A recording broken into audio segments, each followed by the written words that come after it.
요한계시록 20장 두 번째 설교입니다. 지난주에는 6절까지밖에 못했어요. 오늘은 7절부터 시간이 허락된 대로 나가겠습니다. 자, 지난주에 있는 걸 잠깐 한 1, 2분 정도 복습하겠습니다. 이 종말이라고 하는 데는 두 가지 개념이 있습니다. 첫 번째는 단수입니다. 바로 그때, 단수입니다. 그래서 그때는 예수 재림 그 순간, 나팔이 불리는 그 순간, 그때가 종말입니다. 그 다음에 복수로 종말이라고 표현하는 것은 예수 초림, 2000년 전 초림부터 예수 재림 그때까지가 종말이라고 봅니다. 왜 그거를 종말이라고 하냐면은 예수님이 공생애를 처음 시작하셨을 때 어떻게 하셨죠? 회개하라. 천국이 가까이 왔느니라. 그죠? 천국이 가까이 왔다는 얘기는 무슨 말이죠? 천국이 하늘에 있는 그 나라가 직접 내려왔다는 뜻이 아니라 바로 천국의 왕이 오셨다는 얘기입니다. 천국의 왕이 오셨다. 그러니 회개하라. 회개가 뭐죠? 우리가 언뜻 보면은 회개하면은 내가 뭐 잘못한 거 뭐 이렇게 하는 건데, 그렇죠. 근데 잘못한 것의 가장 큰 잘못이 뭐죠? 하나님을 안 믿는 거, 하나님으로부터 떨어져 나가는 것이 가장 큰 죄입니다. 근데 떨어져 나간 그 죄는 우리 인간 전체에 해당됩니다. 그 누구도 거기서 예외가 없습니다. 딱 한 분만, 예수님만. 육체로 오신 하나님의 아들 예수님만 거기서 빠지고 나머지는 다 죄인입니다. 모두가 다 죄인입니다. 나는 남을 속이지 않았으니까 나는 죄인 아니야. 그거 아니에요. 인간으로 태어났다는 자체가 죄인입니다. 거기서부터 시작합니다. 예수님이 첫 입을 벌려 공생애를 처음 시작하실 때 예수님이 어떤 분이에요? 이 세상에 오셔서 자기 백성을 그들의 죄에서 구원하실 자잖아요. 그죠? 그래서 예수님이 첫 마디가 회개하라. 그게 뭐예요? 네가 죄인임을 시인하고 네가 하나님으로부터 떨어져 나갔다는 것을 시인하고 하나님께로 돌아오란 얘기죠. 그게 회개입니다. 내가 뭘 잘못했으니까 눈물을 흘리면서 주여 나 좀 살려주세요. 나 좀 용서해 주세요. 그게 회개가 아니고 진정한 회개의 의미는 하나님께 돌아오는 겁니다. 그것이 회개예요. 돌아오려면 가장 먼저 뭘 인정을 해야 돼요? 내가 죄인임을 인정해야 하나님께 돌아오지. 내가 죄인이 아닌데 어떻게 하나님께 돌아가요?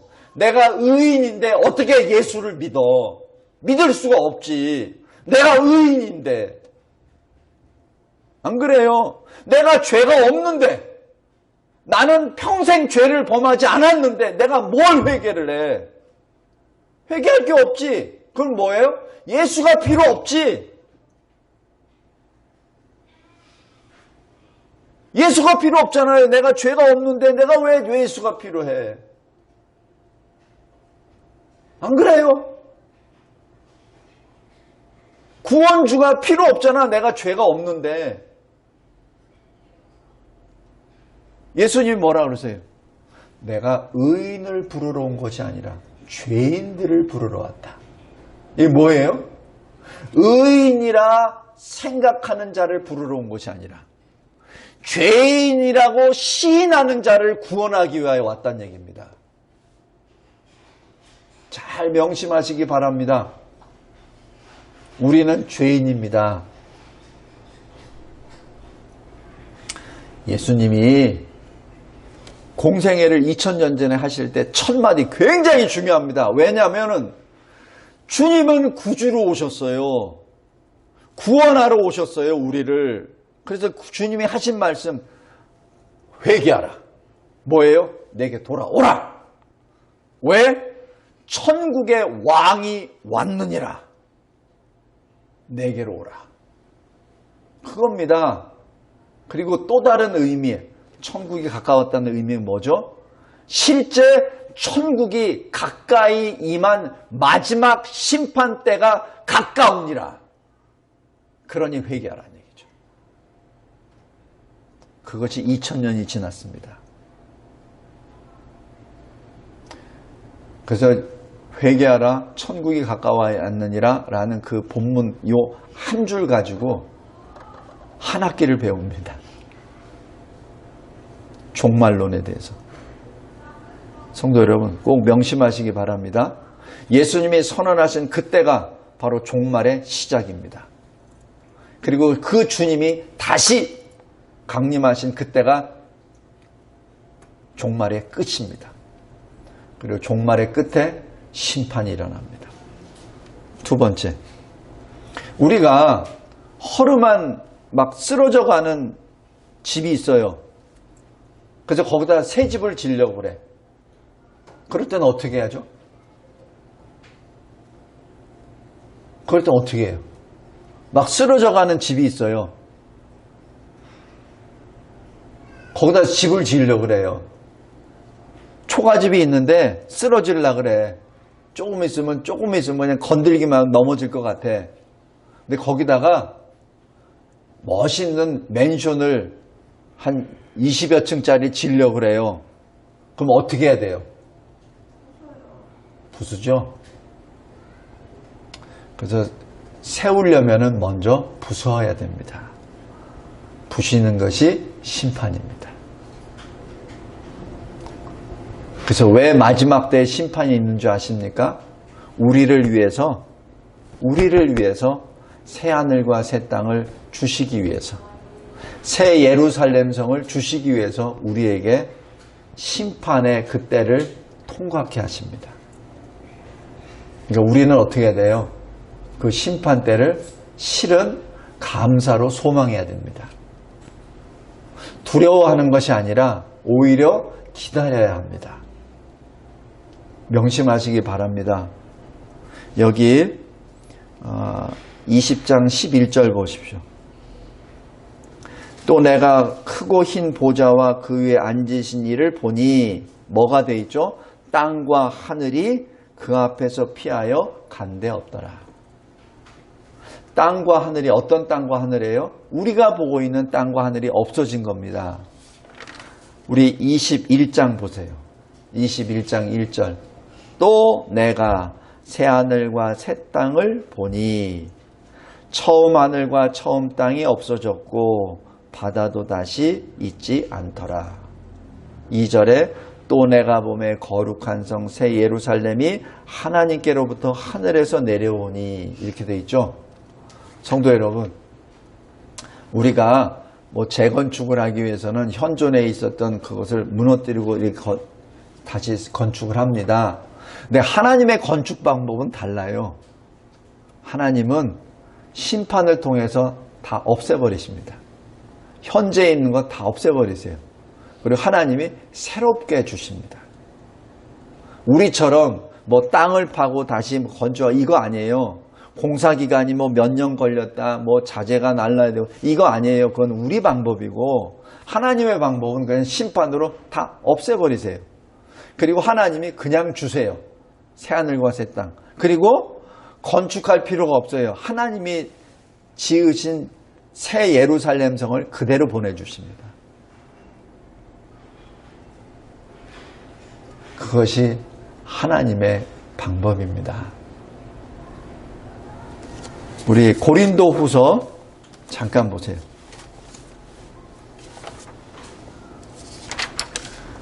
고린도 후서 5장 보십시오. 5장 1절. 만일 땅에 있는 우리 장막집이 무너지면 하나님께서 지으신 집, 곧 손으로 지은 것이 아니요 하늘에 있는 영원한 집이 우리에게 있는 줄 아느니라. 우리가 있는 이 육신의 장막집은 70년, 80년 지나면은 사실 쓸모 없어요. 근데 하나님이 주시는 집은 사람의 손으로 지은 게 아니라고 하셨어요. 그리고 여기 번역에는 집이라고 되어 있는데 영원한 집의 그 집은 원래대로 해석하면은 맨션입니다. 우리를 요즘 하면 호화주택, 요즘 여기 유행하는 펜트하우스죠. 굉장히 좋은 집입니다. 앞에 집은 텐트입니다. 그러니까 하나님이 예비하신 그 집은 우리 육신 이렇게 썩어지는 육신이 아니라 영체요. 영화로운 육신이요. 그리고 우리가 거할 곳은 요한계시록 21장에 있는 새 예루살렘 성입니다. 성도 여러분, 두 번째, 하나님께서 우리에게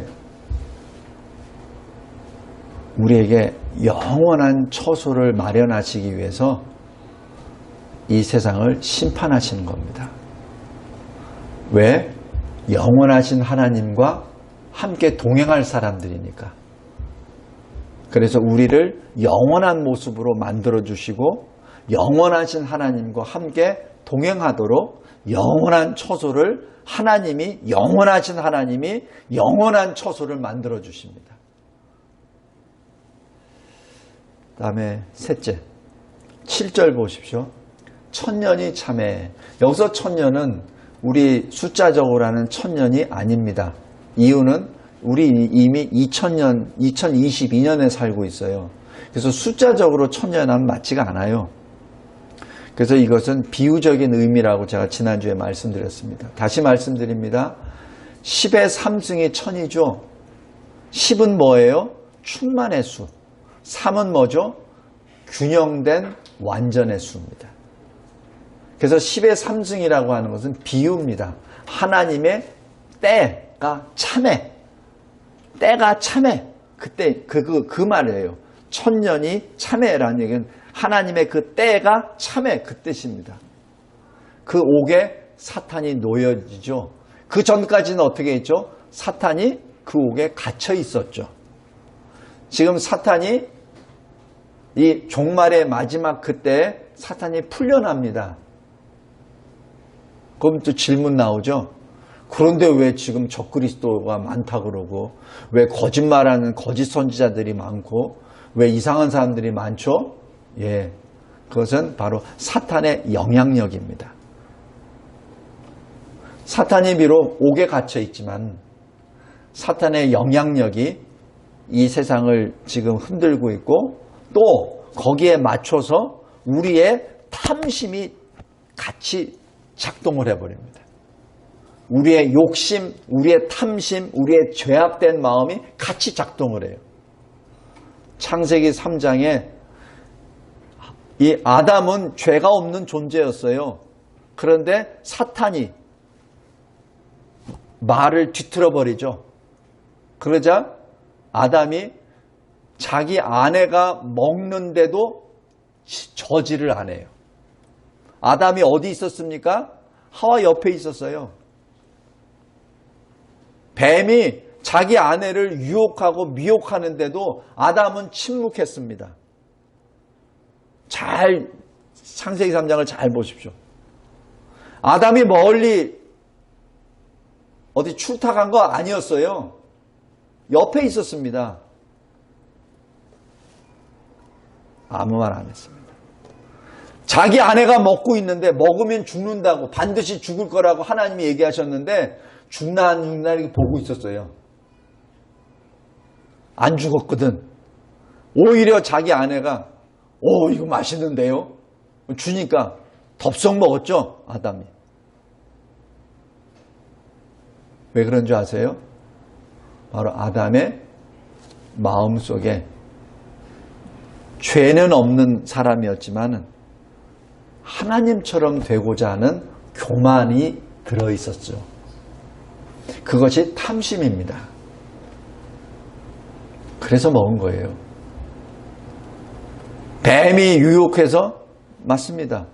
그러나 실질적인 것은 내적으로 아담의 그 마음속에 하나님처럼 되려고 하는 그 교만이 있기 때문에 그 뱀이 거기를 터치한 거죠.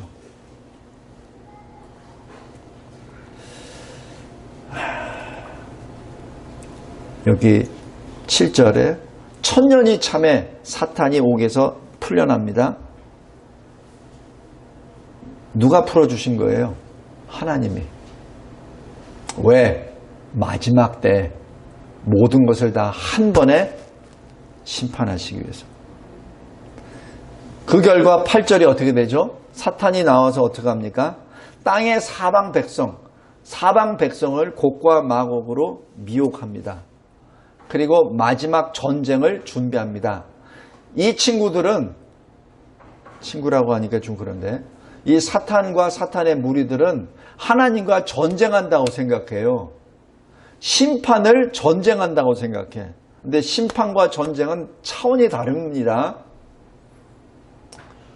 끝까지 하나님을 인정 안 하고 끝까지 하나님께 도전합니다. 그래서 자기들은 전쟁한다고 그래요. 그래서 다 사람들 다 모아요.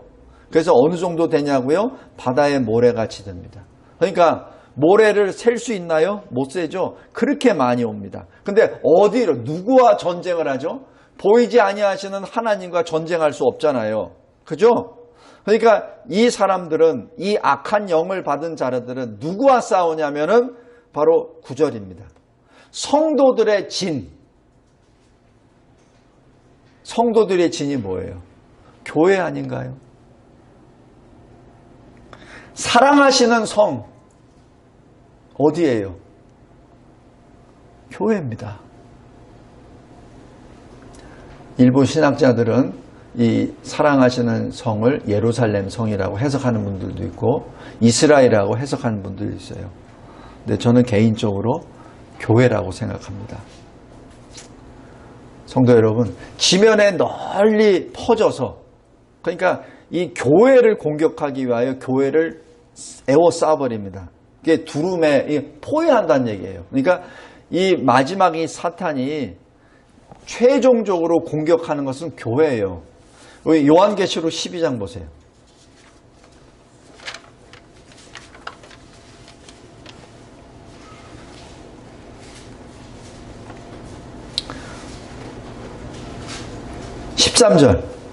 용이 자기가 땅으로 내쫓긴 것을 보고 남자를 낳은 여자가 뭐예요? 바로 예수 그리스도를 낳은 여자가 교회 아닙니까? 그죠? 물론 예수께서 교회를 세우셨지만 지금 표현을 그렇게 한 겁니다. 여자를 박해하는지라 14절 그 여자가 교회가 독수리의 두 날개를 받아 광야 자기 곳으로 날아가 거기서 그 뱀의 낯을 피하여 한때 두때 반때 바로 3년 반을 거기서 양육을 받습니다. 전에 말씀드렸죠. 왜 하필 하나님께서는 교회를 광야로 보내셨을까? 왜냐하면 광야에 아무것도 볼 게 없거든. 그러니까 아무것도 볼 게 없으니까 뭘 봐요? 하나님만 보지. 그죠? 만약에 에덴 동산으로 인도하셨다면 아마 하나님 안 보셨을까? 안 볼 거예요. 에덴에 있는 맛있는 것만 보고 다니겠지. 하나님은 우리를 잘 아시거든요. 그래서 교회를 광야로 보내십니다. 그리고 3년 반 동안 거기서 양육을 하십니다. 거기서 진정으로 참된 군사로 만들어 주시죠. 그런데 15절 보세요. 여자의 뒤에서 뱀이 내버려 둡니까? 거짓말이라는 강물을 토해내죠. 그러니까 16절에 하나님이 명령하시죠. 땅에게 입을 벌려라. 저 거짓말을 다 삼켜버려라. 그래서 여자가 보존됩니다. 그걸로 끝나나요? 17절 보십시오. 용이 분노합니다. 교회에 분노하죠. 그래서 그 여자의 남은 자손, 하나님의 계명을 지키는 자, 그리고 예수의 증거를 가진 자와 싸우기 위하여 바다 모래 위에 섭니다. 이것이 영적으로 지금 계속해서 똑같은 맥락으로 들어갑니다. 다시 20장으로 들어갑니다. 20장 9절 잘 보십시오. 그들이 지면에 널리 퍼져 성도들의 진, 사랑하시는 성, 교회를 포위해버립니다. 그래서 마지막 공격을 하려고 하죠. 마지막 공격을 합니다. 없애라. 교회를 폐쇄시켜라. 교회를 멸절하라. 성도들을 다 죽여라. 그리고 성도들 가운데 예수를 부인하고 나온 자는 살려두라. 짐승의 인을 받은 자든 살려두라. 그러나 예수를 끝까지 믿는다고 한 자는 다 죽여라. 그죠? 그 순간 어떻게 합니까? 9절 후반부에 하늘에서 불이 내려와 그들을 태워버리고. 이것이 하나님의 심판입니다. 그러니까 하나님의 심판은 뭐 오랫동안 되는 게 아니에요. 오랫동안 되는 게 아니고 뭐 심판이면 이거 한 번 했다가 또 부족하니까 또 한 번 하고 이런 거 아닙니다. 하나님의 심판은 한 번으로 끝납니다. 구원도 예수께서 십자가에 죽으신 것도 단 한 번의 역사로 일어났듯이 하나님의 심판도 단 한 번의 역사입니다.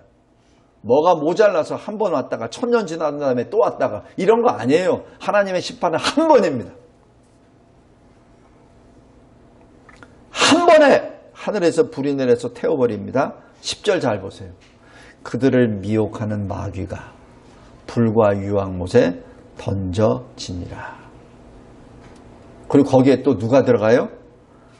그 짐승, 요한계시록 13장에 나와 있는 땅에 올라온 짐승, 바다에서 올라온 짐승, 그 거짓 짐승, 새 더러운 영이 이끄는 모든 사람들, 거짓 선지자들, 세세토록 밤낮 괴로움을 받으리라.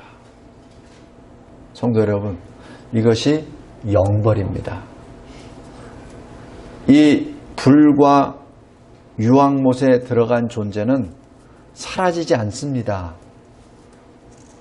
영원토록 벌을 받습니다. 이곳이 지옥입니다.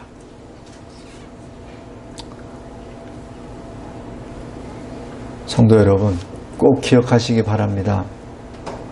마지막 때는 반드시 속히 옵니다.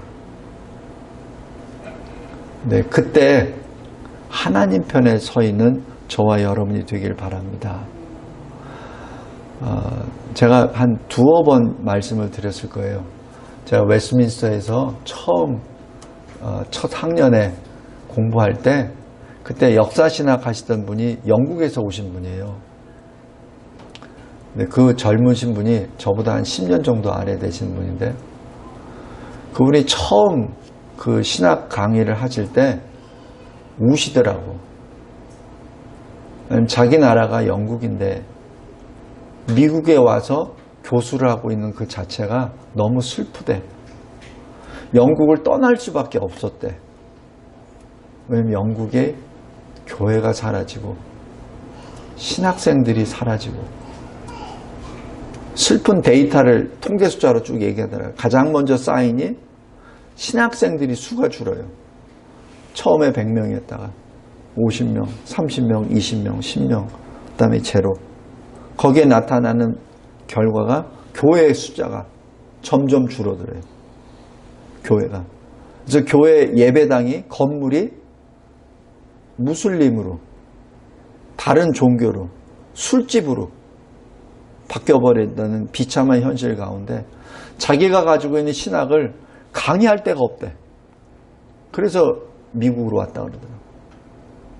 그러면서 그 교수가 울면서 얘기하는 게 뭐냐면 왜 영국 교회가 이렇게 된 줄 아세요? 여러 가지 이유가 있었습니다. 근데 딱 하나, 내가 꼽으라면, 내가 신학자로서 성도로서 내가 딱 그 원인을 하나 딱 꼽는다면은 이겁니다 라면서 얘기하더라고요. 교회에서 지옥 설교를 안 했습니다. 천국 설교는 많이 했어요. 여러분들은 천국 시민입니다. 여러분은 가서 저 천국에서 하나님이 예비하신 곳에 기쁨과 찬송을 드리며 영원토록 삽니다. 그런 설교는 많이 했는데 막상 믿지 아니하고 믿어도 행하지 아니하고 그런 사람들은 지옥에 갑니다 라는 설교를 안 했다는 얘기죠. 왜? 지옥 설교하면 성도들이 떠나니까, 교회를 떠나니까.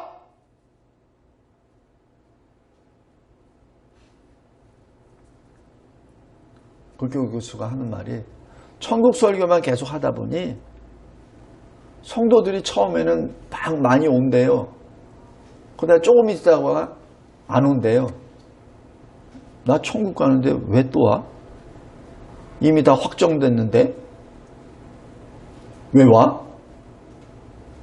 그러니까 어떻게 해요? 교회 와서 사람 만나. 하나님을 만나는 게 아니라 사람을 만나.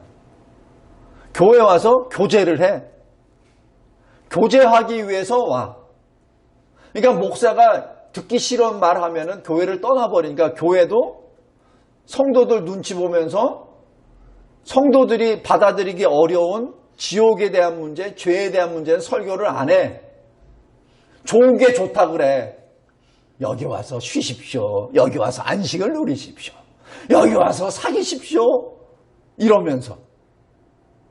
그러다 보니 어떻게 성도들이 교회나 일반 테니스 클럽이나 똑같네. 그래도 테니스 클럽에 가서는 테니스라도 치지. 골프 클럽에서는 골프라도 치지. 여기서는 앉아서 둥중창. 그러니까 어떻게 돼요? 성도들이 점점 처음에는 듣기 좋으니까 왔다가 그 다음에는 빠져나가죠. 왜냐하면 교회에서 들을 말이 못 들으니까 빠져나가죠. 그러니까 교회가 힘을 잃죠. 성도 여러분, 뭐 많은 이유 중에 하나겠지만 그 영국에서 건너왔던 그 교수의 그 눈물의 고백이 아직 저의 눈에 선합니다. 성도 여러분, 오늘 요한계시록 20장 두 번째 설교, 여기 7절부터 10절까지 말씀 꼭 기억하시기 바랍니다. 사탄은 반드시 멸망당합니다. 그러나 멸망 직전에, 바로 심판 직전에 교회는 반드시 핍박을 받습니다. 엄청난 수에 의하여 핍박을 받습니다. 우리 이미 경험했잖아요. 지난 5년 동안. 교회가 얼마나 무시를 당하고 멸시를 당하고 교회가 폐쇄가 되는 그런 안타까운 현실에 있었다는 거 우리 잘 알잖아요. 우리 교회에서도 여기서 기도하다가 경찰도 들어왔었잖아요. 우리 경험했잖아요. 잊지 말기 바랍니다. 누구와 싸워서 뭐 이기려고 하는 게 아니에요. 우리의 신앙을 지키기 위해서 그런 겁니다. 뭐 누구를 공격하기 위해서 한 것도 아니고 누가 싸워서 뭐 옳고 그름을 판단하려고 그런 것도 아니에요. 우리 각자의 신앙을 지키기 위해서. 왜냐하면은 여기 9절 잘 보세요. 성도들의 진, 하나님이 사랑하시는 성들, 그 많은 사람들이 악한 사탄의 영을 받은, 세상의 권력을 받은 짐승의 사람들이 짐승의 그 힘으로 다 에워쌌다는 얘기는 뭐예요? 그동안 핍박받았고 환난 가운데 있었다는 얘기 아닙니까? 어느 순간에 포위된 거 아니에요. 그 포위되기까지 그 성도들이 어떻게 살았는지를 한번 생각을 해 보십시오. 여기 9절에 보면 하늘에서 불이 내려 딱 이 반 문장밖에 안 돼요. 그죠? 그게 하나님의 심판이에요. 근데 하나님의 심판이 지금 요한계시록 전체에 기록되어 있잖아요. 그죠? 그 환난의 때는 결코 짧은 기간 아닙니다. 우리들에게는 결코 짧지 않습니다. 그러나 우리가 지키지 못할 정도로 그렇게 길진 않습니다. 항상 깨어있기 바랍니다. 특별히 시대가 점점 악해져고 교회를 공격하려고 하는 무리들이 자꾸자꾸 득세를 하고 일어나면 일어날수록 더욱더 깨어서 기억하시기 바랍니다. 사랑하시는 성, 우리가 바로 하나님이 사랑하시는 성입니다. 그리고 하나님이 거룩하게 구별하게 시켜주신 성도들의 캠프입니다. 기도하겠습니다. 감사하고 감사합니다. 요한계시록 20장 이 말씀을 통해서 우리들에게 새하늘과 새 땅, 새 성을 주시기 위하여 마지막 심판의 역사가 일어난다는 사실을 다시 한번 보게 하여 주신 은혜 진심으로 감사합니다. 깨어있는 자, 하나님이 사랑하시는 교회 안에 모여 마지막 때가 될수록 모이기를 패하는 자들의 그 모습이 이곳저곳에 많이 나타날 텐데 그들의 습관에 좇지 아니하고 오히려 더 모이는 데 힘쓰는 하나님이 사랑하시는 교회가 되게 하옵소서. 예수 그리스도의 이름으로 기도드리옵나이다. 아멘.